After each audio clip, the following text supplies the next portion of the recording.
بسم اللہ الرحمن الرحیم الحمد للہ رب العالمین والصلاة والسلام علی سید الانبیاء والمرسلین محمد وعلی آلہ واصحابہ اجمعین اما بعد فقد قال اللہ تبارک وتعالی فی القرآن المجید اعوذ باللہ من الشیطان الرجیم بسم اللہ الرحمن الرحیم الذین آمنوا وعملوا الصالحات لا نکلف نفسا الا وسعها اولئک اصحاب الجنہ هم فیہا خالدون صدق اللہ العظیم اللهم صل على محمد وعلى آل محمد كما صليت وباركت على ابراہیم وعلى آل ابراہیم انك حمید مجید۔ حاضرین گرامی، اللہ رب العزت نے ہم تمام کو انسان بنا کر پیدا فرمایا اور ایمان کی دولت سے سرفراز فرما کر جناب محمد رسول اللہ صلی اللہ علیہ وسلم کی آخری امت میں پیدا فرمایا۔ دنیا کے اندر یقین جانیے، اگر سب سے قیمتی کوئی چیز ہے تو وہ صرف ایمان ہے۔ اگر ایمان ہے تو دنیا بھی اچھی ہے، اگر دنیا میں آزمائش بھی ہے تو بھی اچھی ہے، کیونکہ ان تمام آزمائشوں پر بھی ہمیں اجر و ثواب ملتے ہیں اور ہمارے آخرت میں نیکیاں لکھی جاتی ہے، ہمارے اجر و ثواب ہمارے نامہ اعمال میں لکھے اور بڑھتے رہتے ہیں۔ اس لیے احادیث میں یہاں تک موجود ہے کہ جب مومن کے کانٹا بھی اگر چبھتا ہے تو بھی اس پر اس کے نام کا اجر لکھا جاتا ہے۔ تو اس لیے ایمان کی حالت میں دنیا میں رہنا اور ایمان کے تقاضے کو پورا کرنا، یہ دنیا کے لیے بھی بھلا، دنیا کے لیے بھی اچھا اور آخرت کے لیے کامیابی کا ذریعہ ہے۔ اگر ایمان کی دولت نہیں ہے، دلوں میں ایمان صحیح نہیں ہے، کامل نہیں ہے، یقین پختہ نہیں ہے، ہمارے ارادے اور اخلاص یہ اللہ کے لیے نہیں ہے، تو پھر یہ سمجھ لیں کہ پوری دنیا بھی اگر مل گئی ہے تو بھی دنیا میں کچھ نہیں ملا، کیونکہ آخرت میں تمام خسارہ ہی خسارہ اور نقصان ہی نقصان ہے۔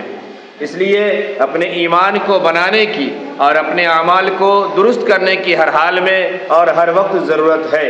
انسان ہر لمحے عام حالات میں اگر دنیا میں ہو تب بھی وہ ہر لمحے اپنے موت سے قریب ہو رہا ہے، اپنی قبر سے قریب ہو رہا ہے اور اپنے انجام کو دیکھنے کے قریب ہو رہا ہے۔ لیکن اس وقت جس دور میں ہم آپ زندگی جی رہے ہیں، اس وقت جو دنیا کا نظام ہے، اس وقت جو دنیا کے حالات ہیں اور تمام دنیا کے علاوہ آپ اپنے جس ملک میں رہ رہے ہیں، جہاں زندگی گزار رہے ہیں، وہاں کے جو حالات ہیں اور وہاں کے جو ماحول ہے وہ کچھ اچھے نہیں ہیں اور اس سے کچھ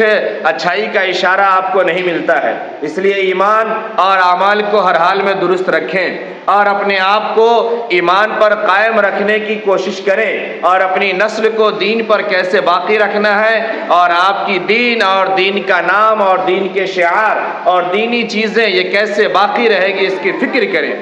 اس کی فکر کریں۔ اس بات کی فکر بالکل نہ کریں کہ آپ کی جان کیسے بچ جائے گی، اس بات کی بالکل فکر مت کریں، کیونکہ جان آپ کی بہرحال جانی ہے، یہ جا کے رہے گی۔ اگر بزدلی کی زندگی گزاریں گے تب بھی مر جائیں گے، اگر شرک سے سمجھوتا کر لیں گے تب بھی مریں گے، اگر کفر سے سمجھوتا کر لیں گے تب بھی مریں گے، اگر بے ایمانی پہ اتر آئیں گے تب بھی مریں گے، اگر رشوت اور سود کی زندگی گزاریں گے تب بھی مریں گے۔ مرنا ہر حال میں ہے، بچ کسی طریقے سے نہیں بچ سکتے۔ دنیا میں آج تک کوئی نہیں بچا ہے، کوئی بڑا سائنٹسٹ ایسا نہیں ہے جو بچ گیا ہو، کوئی بڑا سے بڑا ڈاکٹر ایسا نہیں ہے جو بچ گیا ہو، کوئی حاکم وقت نہیں بچا ہے آج تک، کوئی ملک کا مالک نہیں بچا آج تک۔ ہر کسی کو اس دنیا سے جانا ہے اور چلے جانا ہے، اور آپ یقین رکھیے، اس بات کو اچھی طرح سے سمجھ لیجئے کہ آپ کے جانے کے بعد دنیا کا کچھ نہیں بگڑتا اور کسی کا کچھ نہیں بگڑتا۔ آپ کے جانے کے بعد صبح ویسے ہی ہوتی ہے، شام ویسے ہی ہوتی ہے، سورج ویسے ہی نکلتا ہے، چاند ویسے ہی نکلتا ہے۔ آپ کے جانے کے بعد دنیا میں لوگ ویسے ہی چلتے ہیں، ویسے ہی پھرتے ہیں۔ آپ کے جانے کے بعد لوگ ویسے ہی ناشتہ کھاتے ہیں، کھانا کھاتے ہیں، سب کچھ کرتے ہیں، بولتے ہیں، سانسیں لیتے ہیں، کپڑے پہنتے ہیں، اپنے شوق پورے کرتے ہیں، اپنی ضروریات پوری کرتے ہیں۔ آپ کے دنیا سے چلے جانے سے کوئی فرق کسی کو نہیں پڑتا ہے۔ آپ جائیں گے، آپ کی جگہ کوئی اور لے لے گا۔ آپ سب کو اٹھا کر کے دیکھ لیں، اپنے آپ کو دیکھ لیں، آج آپ جس کی جگہ پر ہیں اس جگہ پر کل کوئی اور تھا۔ جو کام آج آپ کر رہے ہیں وہ کام کل کوئی اور کر رہا تھا۔ ہم نہیں ہوں گے، ہماری جگہ کوئی اور کرے گا۔ یہ دنیا ہے، نظام چلتا ہے اور چلتا رہے گا۔ اس لیے اس بات کی فکر میں اگر ہم ہیں کہ ہماری جان کیسے بچ جائے، ہم کس کے سامنے بزدلی کے الفاظ بول دیں، ہم کس کے تلوے چاٹ لیں گے جس سے ہم اور ہماری نسل بچ جائے، یہ دنیا میں بھی ذلیل ہونے کا ذریعہ ہے اور ہم ذلیل و خوار ہو رہے ہیں، اور آخرت میں بھی پھر ہمیں ناکامی ہی ملے گی کہ قوم لٹ رہی تھی، ایمان لٹ رہا تھا، معاشرے سے شرم و حیا کے جنازے نکل رہے تھے، نوجوانوں سے اور گھروں سے تمہارے ایمان دور ہو چکا تھا، اعمال ختم ہو چکے تھے، سب کچھ بگڑ گیا تھا، لیکن تمہیں اپنی اور اپنے اولاد کی اور اپنے نسل کی جان بچانے کی فکر تھی، جس کی وجہ سے تم نے حق نہیں بولا، سچ نہیں بولا، حق کا ساتھ نہیں دیا، سچ کا ساتھ نہیں دیا، ایمان والے کام پر تم نہیں آئے اور صالحات پر تم نہیں آئے، اور سیئات کو لے کر کے تم معاشرے میں چلتے اور پھرتے رہے۔ یہ تم دنیا میں زندگی اس بات کے لیے تو نہیں دی گئی تھی کہ تم اپنی جان بچانے کی کوشش کرنا، چونکہ جان تو تمہاری یوں بھی نہیں بچنی تھی۔ یہ 60 70 سال 35 سال 50 سال 15 سال جو بھی جسے ملا ہے، اسی وقت میں اپنی آخرت کو بنا کر کے اور اپنے قبر کی زندگی کو بنا کر کے دنیا سے جانا ہے، اور پھر وہاں ہمیشہ ہمیشہ کی کامیابی حاصل کرنی ہے۔ میرے دوستو، ایک بات میں عرض کروں، بڑی گہرائی سے آپ اس بات کو سمجھ لیجئے کہ آپ اچھی طرح سے اس بات کو بالکل اپنے گرہ میں باندھ لیجئے اور سمجھ لیجئے کہ آپ جب دنیا سے جائیں گے تو دو حالتیں ہوں گی۔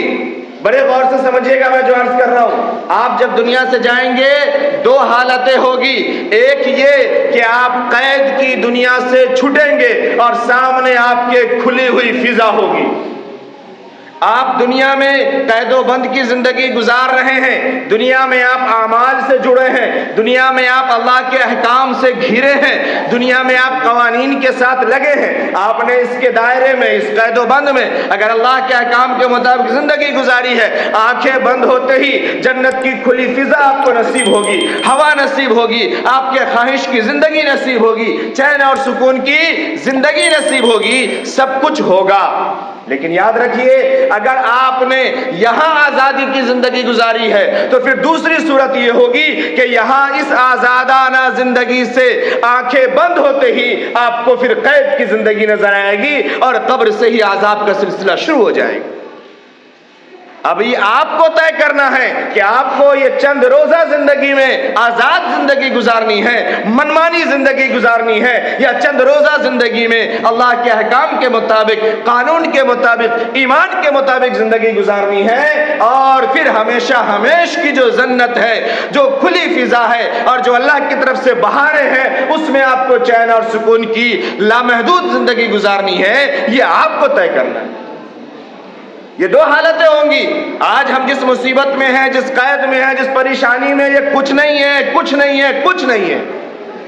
اس پوری دنیا کی حقیقت، پوری دنیا کے لوگوں کی حقیقت، پوری دنیا کے پریشانیوں کی حقیقت اللہ کے نزدیک کچھ نہیں ہے۔